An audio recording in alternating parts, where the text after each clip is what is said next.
የኔ ፍቅር፣ የኔ ውድ፣ የኔ ልዩ፣ የኔ ስጦታ በጣም ነው የምወድክ፣ በጣም ነው ማከብርክ፣ በጣም በጣም በጣም ነው ደግሞ ማፈቅርክ። እሺ ሀሳብህን ይብላልህ፣ ያሰብከው ሁሉ ይሳካልክ፣ ጤናህን እድሜህን ረጅም አድርጎ ይስጥህ። ምንም በቃ ምንም አይጉደልብህ። በጣም ነው ወድ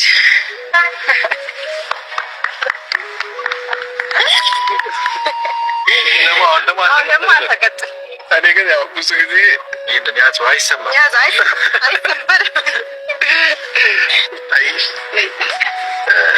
ሩታዬ የሚለው ስም በጣም ደስ ይለኛል እና በጣም ወድሻለሁ። ኑሪልኝ። አንቺን አግኝቼ በቃ ህይወት ሰመረልኝ፣ ኑሮ የተስተካከለ ሰላም አገኘሁ። ከዛ በፊት ብዙ ነገር አሳልፌ አእምሮዬ በብዙ ነገር ተበርዞ ነበረ። ከዛ እነዛን የተበረዙትን ነገሮች አእምሮዬ ላይ ጠራርገሽ አዲስ ሰው አደረግሽ። ሳላውቀው አዲስ መንገድን አሳየሽ እና ስለ አንቺ ሳስብ የሆነ ሰላም ይሰማኛል፣ የሆነ ደስታ ይሰማኛል። ገርሽን በተግባር አሳይተሽኛል።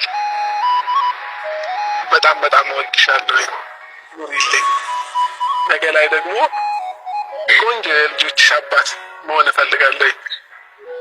አላውቅም ግን ያንቺ ነው መሆን የምፈልገው። ወደፊት ከአንቺ ነው መኖር የምፈልገው። አብረን አንድ ቤት ውስጥ መኖር ነው የምፈልገው። የሆነ ቤተሰብ እንድንመሰርት ፈልጋለሁ። አንቺን አስቤ ከአንቺ የሚወለዱትን ልጆች መገመት አይከብደኝም እና በጣም ወድሻለሁ። ኑሪልኝ። ደግሞ